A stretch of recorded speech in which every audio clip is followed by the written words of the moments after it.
Hello छात्रों, आप सभी का स्वागत है आपका अपने यूट्यूब चैनल स्टार एजुकेशन में।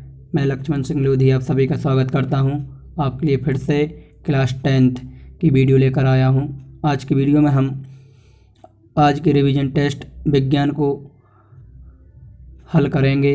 इस वीडियो में मैंने आपके लिए प्रत्येक प्रश्न का उत्तर भी सॉल्व करवाया है। तो आइए चलते हैं वीडियो की ओर और देखते हैं आज का वीडियो, और वीडियो को शुरू से अंत तक ज़रूर देखें। ठीक, तो देखते हैं आज का वीडियो। हमारा क्वेश्चन नंबर फर्स्ट है, सही विकल्प का चयन कीजिए। तो सही विकल्प का क्या करना, हमें चयन करना है। तो इसमें पहला क्वेश्चन का जो आंसर हो जाएगा वो है विस्थापन अभिक्रिया। ठीक, सेकंड का हो जाएगा H2CO3। इसके बाद नेक्स्ट है, उसका हो जाएगा नेफ्रॉन, और नंबर 4 का हो जाएगा पुनरुद्भवन। ठीक, फिर इसके बाद क्वेश्चन नंबर 2 आता है हमारा, पांचवा है, इसका हो जाएगा अपवर्तन।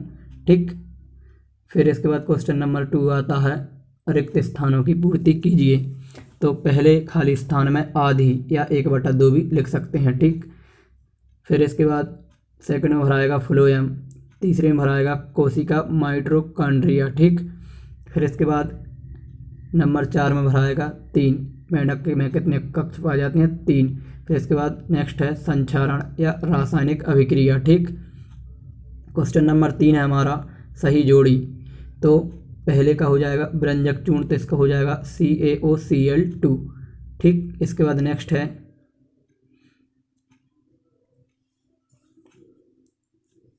प्लास्टर ऑफ पेरिस, तो इसका हो जाएगा CaSO4 हाफ H2O, जिस सम का हो जाएगा CaSO4 2H2O, और ऑक्जेलिक अम्ल का हो जाएगा COOH का होल ट्वाइस, और सिरका का हो जाएगा CH3COOH। ठीक, फिर इसके बाद नेक्स्ट आता है हमारे एक शब्द में उत्तर।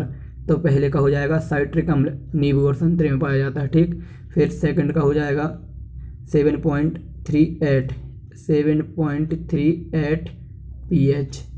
ठीक है, फिर इसके बाद नेक्स्ट हो जाएगा हमारा, रॉन्ग लिखा हुआ है ये, इसमें हो जाएगा हमारा P = 1/F। ठीक, लेंस की क्षमता का सूत्र है ये। ठीक, फिर इसके बाद नेक्स्ट आएगा, उसमें दर्पण सूत्र बताना है। तो 1/F = 1/V + 1/U, और 5वें का हो जाएगा पुनरुद्भवन। ठीक, फिर इसके बाद आता है क्वेश्चन नंबर 5।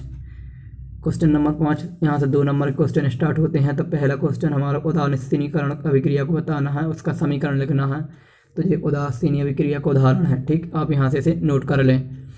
फिर इसके बाद क्वेश्चन नंबर 6, द्विविस्थापन अभिक्रिया का समीकरण। तो ये लिखा हुआ है द्विविस्थापन अभिक्रिया का समीकरण। ठीक, क्वेश्चन नंबर 7 में परावर्तन के नियम लिखना है। तो परावर्तन के 2 नियम होते हैं।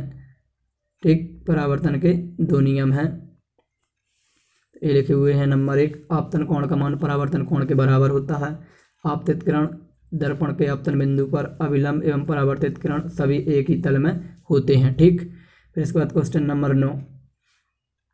क्वेश्चन नंबर 9 का उत्तर हो जाएगा, हमारे शरीर में वसा का पाचन छद्रांश के ऊपरी भाग ग्रहणी ड्यूओडियम के से होता है, जहाँ पित्ताशय में क्षारीय पित्तरस नली द्वारा भोजन में मिलता है। तो जो भोजन के माध्यम को क्षारीय बना देता है, जिससे अग्नाशय से प्राप्त पाचन रस सक्रिय होते हैं। पित्तरस वसा को एमल्सिफाई कर देता है तथा अग्नाशय रस से प्राप्त लाइपेज एंजाइम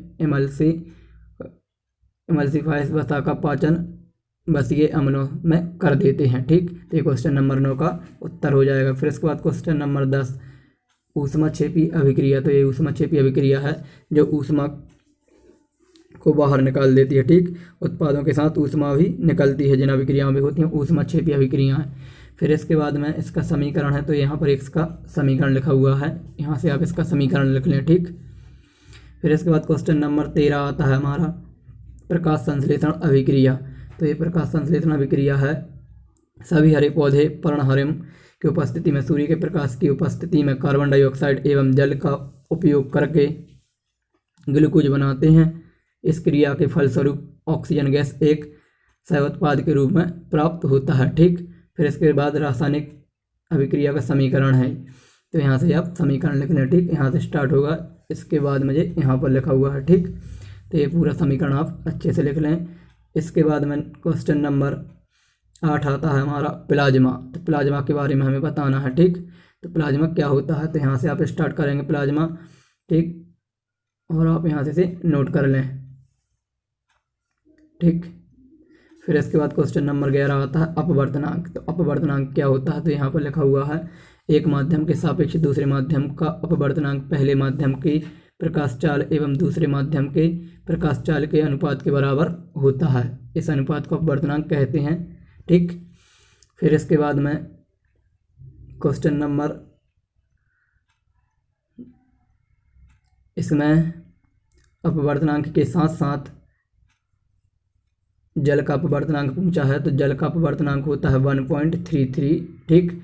और एक पूछा है कांच का अपवर्तनांक, तो उसका होता है 1.52, ठीक। ये अपवर्तनांक पूछे हुए हैं, एक पानी का पूछा और एक जल का पूछा है, तो ये दोनों अपवर्तनांक आप लिख लेना, ठीक।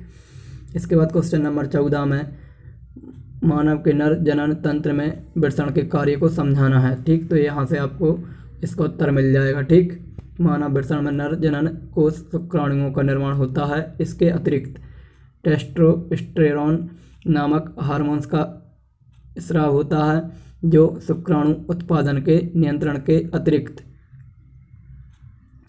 लायकों में यौवन अवस्था के लक्षणों का भी नियंत्रण करता है, ठीक। तो आप यहाँ से इसे नोट कर लें। फिर इसके बाद क्वेश्चन नंबर 15 आता है अम्ल और क्षार में अंतर। तो यहाँ पर 2 कॉलम बने हुए हैं, एक में अम्ल और एक में क्षार। तो आप यहाँ से लिख लें, अम्ल स्वाद में खट्टे होते हैं, एक कड़वे होते हैं, इनका पीएच मान 7 से कम होता है और इनका पीएच मान 7 से अधिक होता है। अम्ल नीले लिटमस पेपर को लाल कर देते हैं और क्षार लाल को नीला कर देते हैं, ठीक। H+ आयन की सांद्रता देते हैं और OH- आयन की सांद्रता देते हैं। फिर इसके बाद इससे इस क्वेश्चन रह गया, तो यहाँ पर लिखा है जल का अपवर्तनांक 1.33 और क्राउन कांच का अपवर्तनांक 1.52 हो जाएगा, ठीक। क्वेश्चन नंबर 12 में एक न्यूमेरिकल आया है जिसमें लेंस की फोकस दूरी दी है उत्तल लेंस की, ठीक। उत्तल लेंस की फोकस दूरी दी है 40 सेंटीमीटर और उन्होंने पूछा है कि क्षमता बताइए इसकी, ठीक। तो पहला सेंटीमीटर को मीटर में चेंज कर लेंगे तो 100 का भाग दे कैसे हल कर लेंगे, इतना आएगा, भाग देंगे तो 0.4 आ जाएगा, ठीक। अब लेंस की क्षमता बराबर होता है 1/, फोकस दूरी मीटर में। तो 1/, फोकस दूरी का मान हमने निकाल लिया 0.4, यहाँ से पॉइंट हटाए ऊपर 0 बढ़ गया तो 10 हो गए। 10/4 को सॉल्व किया तो कितना आ गया 2.5 डायोप्टर, ठीक। ये लेंस की क्षमता हो जाएगी। फिर इसके बाद में क्वेश्चन नंबर 16 में तेल वसायुक्त पदार्थों को हमें नाइट्रोजन गैस से क्यों रखना पड़ता है, उसका कारण है। तो ये यहाँ से आप नोट करेंगे, तेल एवं वसायुक्त पदार्थों की खाद्य सामग्री वायु या ऑक्सीजन के संपर्क में अधिक समय तक रहने पर उपचयित होकर अपना स्वाद एवं गंध बदलकर विकृत गंधी हो जाते हैं, इसलिए इन्हें नाइट्रोजन जैसी गैसों से क्या करना पड़ता है, प्रभावित करना पड़ता है, ठीक, ध्यान रखना। फिर इसके बाद क्वेश्चन नंबर 17 में हमें धमनी और सिरा में अंतर लिखना है। तो एक कॉलम में धमनी और एक में सिरा। तो यहाँ से आप इसका पहला पॉइंट लिख लें, ये इसका पहला अंतर है। फिर इसके बाद में इसका सेकंड, ये थर्ड और ये फोर्थ, ठीक। आप यहाँ से इनके अंतरों को नोट कर लें, ठीक। 5 अंतर लिखे हुए हैं, इन 5 अंतरों को आप यहाँ से नोट करें। फिर इसके बाद में क्वेश्चन नंबर 18 आता है,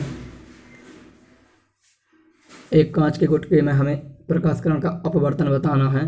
तो आप पहले उसका वर्णन लिख लेंगे कि जब कोई प्रकाशकरण कांच से वायु में प्रवेश करती है तो क्या होता है, फिर वायु से कांच में प्रवेश करती है तो क्या होता है। तो पहले प्रकाशकरण क्या होगी, कांच वायु से कहाँ जाएगी, कांच में।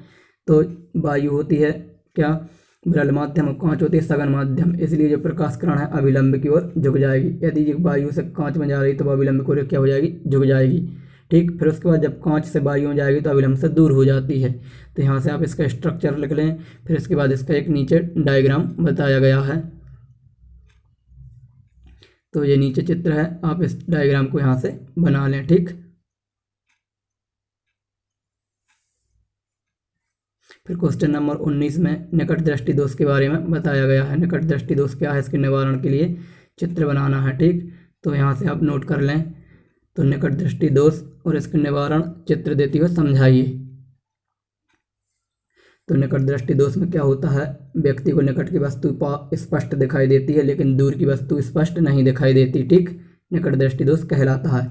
इसके निवारण के लिए 2 कारण हैं, नेत्र लेंस और रेटिना के बीच की दूरी बढ़ जाने से और नेत्र लेंस की फोकस दूरी कम होने से। ठीक, ये दोष होने के कारण है। ठीक, इन कारणों से दोष होता है। फिर इसका डायग्राम बनाएंगे आप, फिर इसके बाद इसके निवारण लिखेंगे।